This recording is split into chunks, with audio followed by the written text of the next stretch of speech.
O Ministro da Educação revelou que ainda há 3.000 horários de professores por preencher. Arranca já no próximo mês, em setembro, o concurso extraordinário com quase 1.800 vagas para a contratação de profissionais. E está connosco Cristina Mota, da Missão Escola Pública. Cristina, muito bom dia, obrigado pela disponibilidade. Falamos aqui de 3.000 professores que estão em falta, mas haverá naturalmente mais professores. Mas por que motivo arranca apenas agora, quando faltam poucas semanas para o início das aulas, mas ainda não há uma data concreta de quando poderá arrancar este concurso?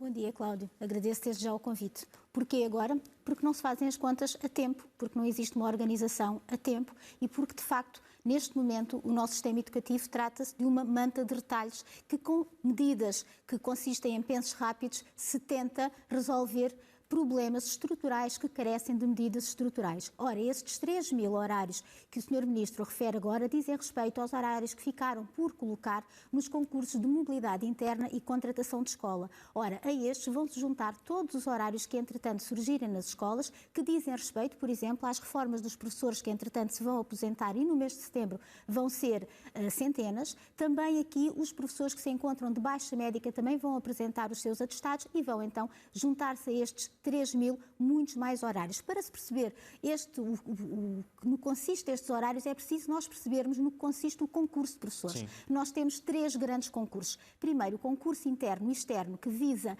portanto, colocar professores efetivos nas escolas. Depois, o concurso de mobilidade interna e de contratação, onde os professores são distribuídos pelas várias escolas e são colmatadas as necessidades temporárias, foi onde surgiram estes 3.000 horários sem candidato, e depois os concursos de reserva de recrutamento, que são, no fundo, uma continuação do concurso de contratação e que visam colmatar as falhas que, entretanto, surgem nas escolas com as substituições. Era um concurso que deveria apenas semanalmente prefazer estas falhas, no entanto, está efetivamente a mostrar-se insuficiente. O que é que tem acontecido? Portanto, os horários que não encontram resposta no concurso nacional vão para ofertas de escola e esses poderão ser, e têm sido ultimamente, horários preenchidos por recursos humanos não qualificados em ensino. No ano passado tivemos cerca de 5.000 horários nestas condições. Este ano, a iniciar-se com estes 3.000, notamos que vamos ter aqui um problema agravado. Tudo isto porque também vamos aumentando o número de reformas. Lembro que desde o início de janeiro até agora já tivemos 2.054 Podemos reformas. assumir que no próximo ano letivo vai continuar a haver alunos que não terão professores em determinadas aulas, em determinadas disciplinas? Sem dúvida, Cláudio. E ao contrário do que se diz, vamos começar um ano letivo à semelhança dos outros, não. Vamos começar um ano letivo muito pior do que os outros. Lembro que o ano passado, nesta fase, tinham ficado por preencher 164 horários e neste ano temos 3.000, o que corresponde a cerca de 400.000 alunos sem professor. Além da falta de professores que vamos ter neste início de ano letivo, vamos também ter a falta, por exemplo, dos mediadores, que tivemos agora indicação que dos cerca de 268 que foram contratados o ano passado e que agora se julgava que iriam ter os seus...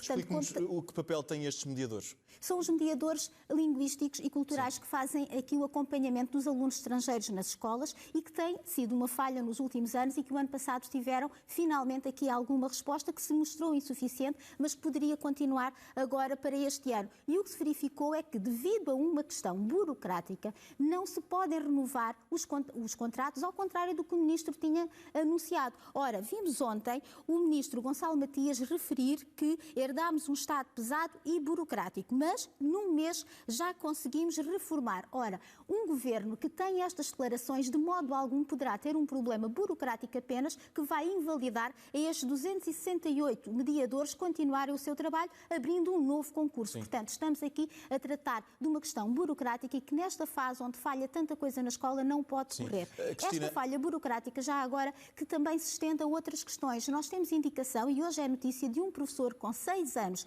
de serviço que este ano, no dia de hoje, não sabe onde vai trabalhar amanhã porque, ao que parece, por uma questão burocrática foi excluído do concurso. Ora, nós não podemos ter nesta fase, sim, estas questões por resolver. Antes de passarmos à questão das negociações e do processo de avaliação que também foi abordado pelo Ministro, apenas uma questão ainda aqui sobre o concurso que será estará focado nas questões, nas zonas mais carenciadas, Lisboa, Setúbal e também Algarve, mas que outras zonas também carecem de mais professores? Ora, cada vez vão sendo mais. Estas são aquelas onde, efetivamente, neste momento já temos evidências e estes 3.000 horários são a prova disto. Este concurso externo extraordinário visa efetivar, portanto, ao Estado, vincular professores que, neste momento, não têm a profissionalização. Ou seja, são professores que, ao contrário de outros anos, não podiam vincular por não terem formação, têm apenas habilitação própria, poderem vincular. Nós entendemos que é um erro nós estarmos, neste momento, a vincular recursos humanos sem qualquer tempo de serviço e sem profissionalização. Fala de não tem profissionalização para dar aulas, para o ensino. Exatamente. E já agora, Cláudio, no dia 13 de agosto, justamente conduzido pelo Cláudio, tivemos aqui na SIC um espaço de comentário onde o Cláudio perguntou a um colega seu, Mário Cajica, da área do futebol, porque é que a nível da arbitragem em Portugal não condiz com o que vemos lá fora. Isto a propósito dos árbitros portugueses que encontramos nas competições internacionais. Ao que lhe respondeu o seu colega que é necessário uma revisão estrutural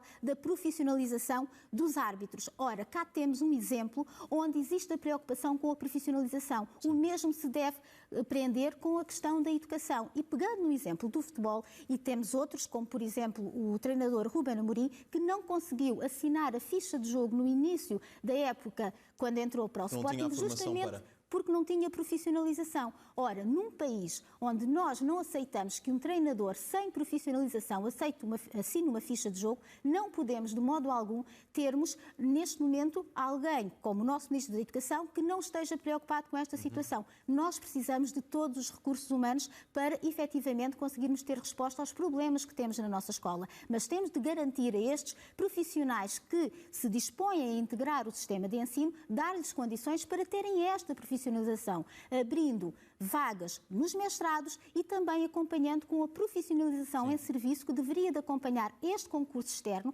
para que não se torne mais um problema àqueles que nós temos, porque nós não precisamos apenas de recursos humanos que garantam que os alunos se encontrem dentro da sala de aula, mas temos de ter recursos humanos que garantam um ensino de qualidade a ser ministrado nas nossas escolas. Cristina, mesmo para terminarmos aqui a questão da reavaliação, da alteração da avaliação, um processo negocial que o Governo aponta para o final de setembro, o Ministro admite que quer rever esta avaliação, mas não aponta detalhes. O que tem de ser aqui alterado, tendo em conta a avaliação dos professores? O Ministro já disse que a questão das cotas tem que ser discutida e está desatualizada. Exatamente. Tem de ser discutido porque é um dos graves problemas que nós temos na nossa carreira docente e que é, de facto, algo que está a contribuir para a sua falta de atratividade. Nós entendemos que, nesta fase, para já, as negociações deveriam começar por uma revisão salarial para termos, efetivamente, uma atratividade para a carreira. Essa revisão deverá ser acompanhada, lá está, pela abolição de vagas de acesso, neste caso, aos 5º e 7º escalão, que o Ministro já havia anunciado e que nós entendíamos que nesta fase já deveria ter sido abolida, porque está a criar garrotes e faz com que milhares de professores se encontrem sem conseguir progredir. Eu dou-lhe o meu exemplo. Faz justamente amanhã um ano que foi agendada a recuperação do tempo de serviço e passado um ano eu continuo no 4º escalão, supostamente deveria estar no 6º, mas continua a aguardar, portanto, para poder fazer essa transição. E no que diz respeito às vagas, portanto, às cotas, como geralmente é dito, elas têm de ser abolidas. E o sistema de avaliação, sem dúvida, porquê? Porque é ele que está a condicionar este acesso. O que é que acontece? Um professor consegue, portanto, não necessitar de vaga se conseguir ter muito bom ou excelente. Ora, existindo cotas para esse muito bom e excelente e tendo uma avaliação que não é clara, que de escola para escola um professor nem sabe efetivamente quais os critéririos que levaram à sua avaliação. Desde logo essa evolução.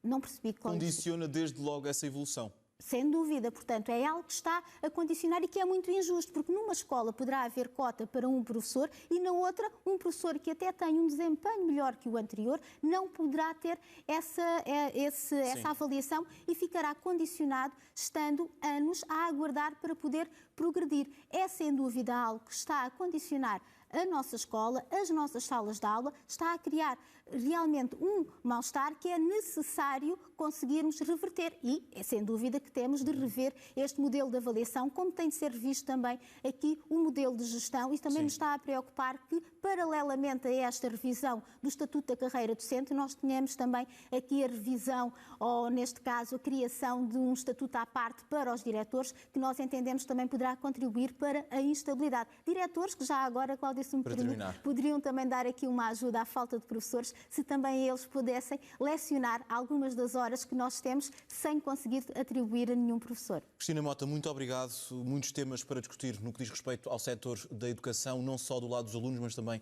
dos professores. Obrigado. Obrigada, Cláudia. Bom dia.